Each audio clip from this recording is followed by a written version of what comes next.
Buenas tardes, jóvenes. En la clase de hoy vamos a ver algunos temas que nos faltaban, que teníamos pendientes para culminar con las preguntas de la guía.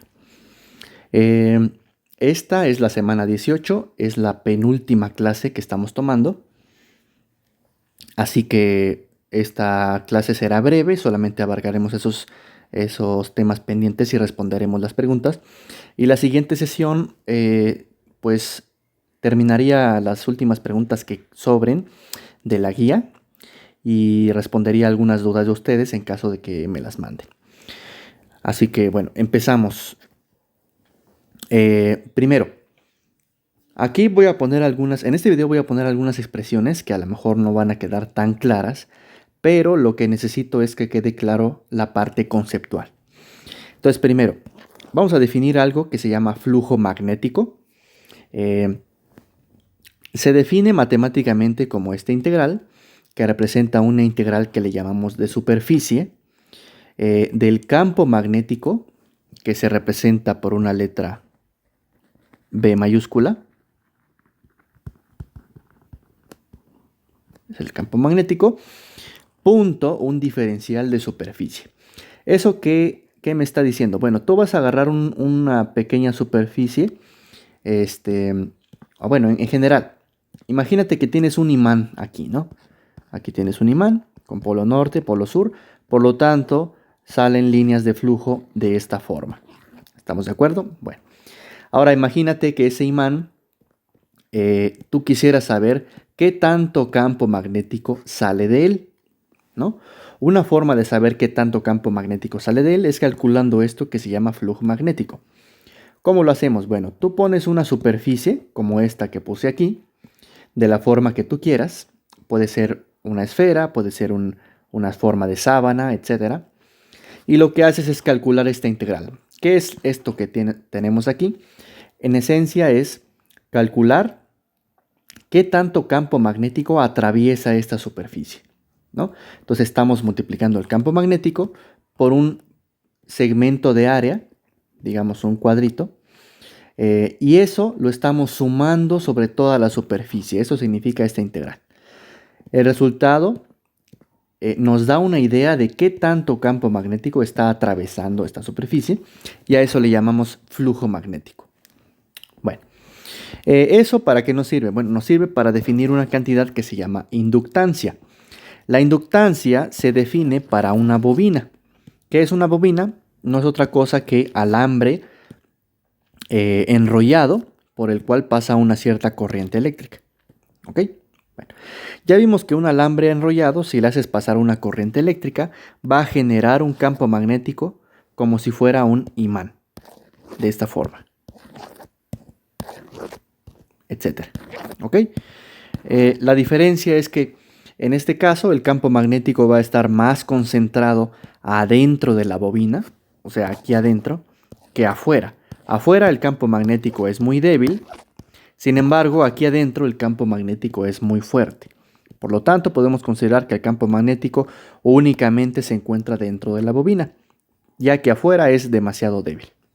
Bueno, entonces podemos definir una cantidad que se llama inductancia. La inductancia se define como la oposición al cambio de corriente eléctrica de un inductor, o sea, de una bobina.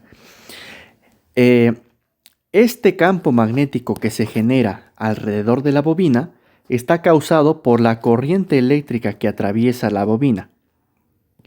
Entre más grande sea la corriente eléctrica de la bobina, más grande o más fuerte será el campo magnético.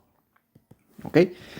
Además, si esa corriente eléctrica que atraviesa la bobina cambia, pues entonces el campo magnético que genera la bobina también va a cambiar.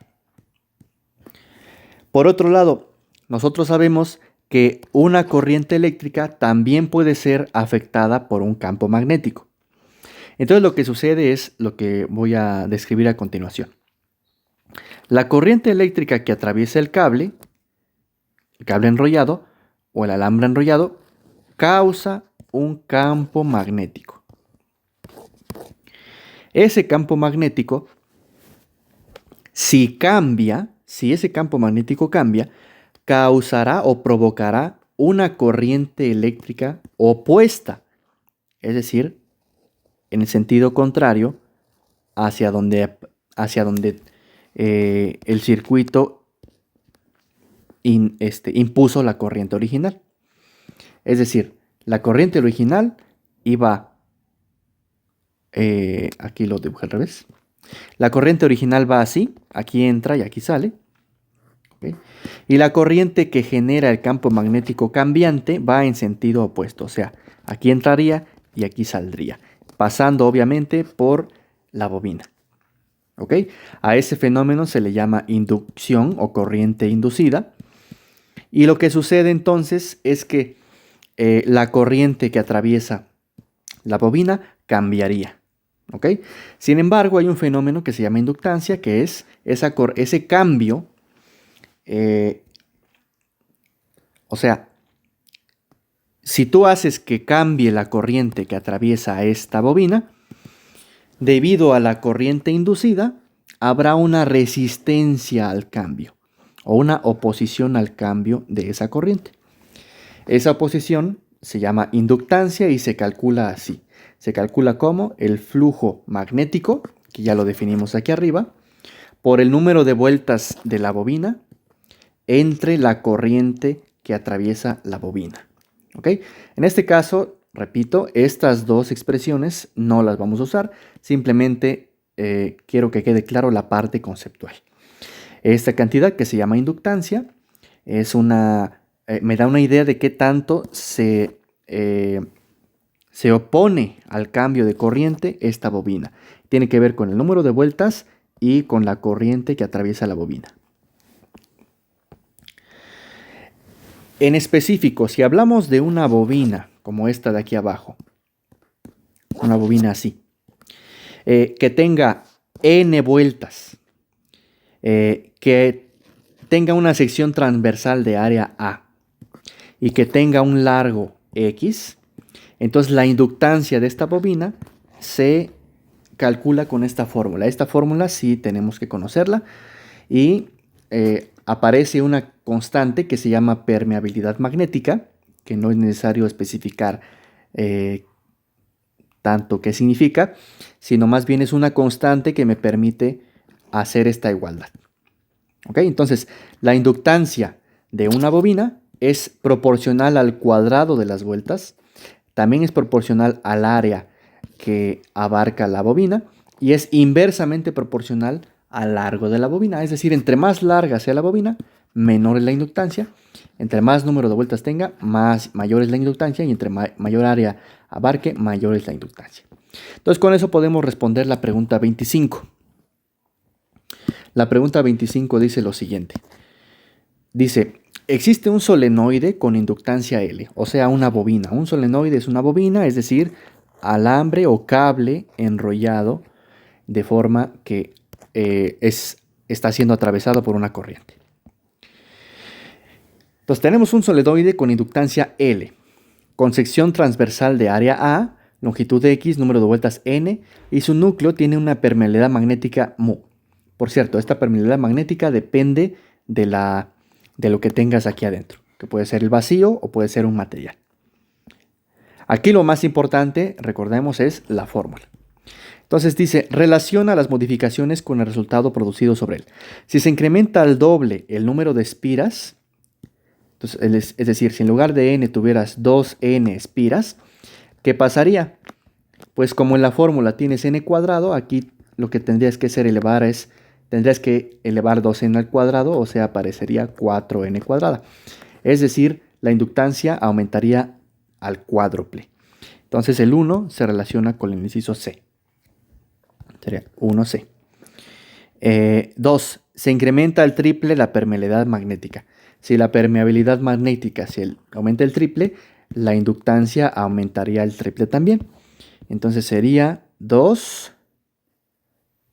Aquí está. ¿Ok? Por cierto, aquí debería decir inductancia. En cada uno de esos incisos. Bueno, siguiente. Se disminuye a la mitad la longitud únicamente. La longitud de X. Si la longitud de X se disminuye a la mitad, o sea, si en lugar de X pones X entre 2, entonces, cuando tengas la fórmula X entre 2 y haces el sándwich, este 2 pasaría multiplicando al numerador y que te quedaría 2 mu n cuadrada A entre X. Es decir, la inductancia aumentaría al doble.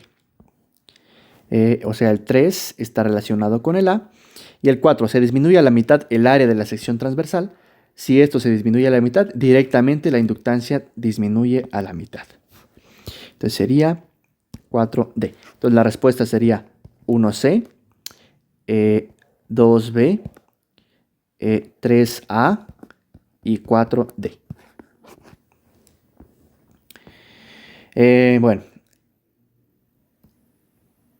podemos aprovechar para responder la pregunta 26 de la guía, que dice lo siguiente. El modelo matemático de una fuerza magnética entre conductores rectos es esto de acá. O sea, fuerza es igual a una constante por corriente 1, corriente 2, longitud de los conductores entre 2pi r, donde r es la distancia entre los conductores. Aquí hice un dibujo. Aquí tienes el conductor 1, aquí tienes el conductor 2. Ambos están siendo atravesados por una cierta corriente. Esta sería corriente 1 y esta supongamos corriente 2 en el sentido contrario. Claro, pueden ser en el mismo sentido, no importa. La distancia de separación entre estos conductores paralelos es R y la longitud de estos conductores es L. Entonces la fuerza que sienten estos conductores está dada por esta fórmula. ¿Esa fuerza a qué se debe? Pues es una fuerza magnética. ¿Por qué? Porque, por ejemplo, este conductor, si tiene una corriente que apunta hacia la derecha, crearía un campo magnético en esta dirección, que no solamente llega a este punto, sino que también llegaría a afectar a este conductor. ¿Ok? El campo magnético llegaría a este conductor y como este conductor tiene cargas moviéndose, sentiría una fuerza hacia arriba. ¿Ok? La magnitud de esa fuerza es la que está dada por esta fórmula. Bueno, entonces la única pregunta que me hace es lo siguiente. ¿Se puede deducir con esta expresión que las unidades de mu0, que es una constante, que se llama permeabilidad magnética, son cuáles? Bueno, pues aquí lo único que tienes que hacer es lo siguiente. Como esta es una fuerza, las unidades deben ser newtons, es decir, las unidades de esto deben ser newtons. Entonces, unidades de mu0 por i, perdón, las unidades de todo lo que está aquí a la derecha debe ser newton. Entonces, mu0, i1, i2, l, 2pi, r. Las unidades de esto deben ser newtons. Lo voy a poner así. Por lo tanto, como estas corrientes se miden en amperes y estas longitudes se miden en metros, entonces tendrías que las unidades de mu0 por ampere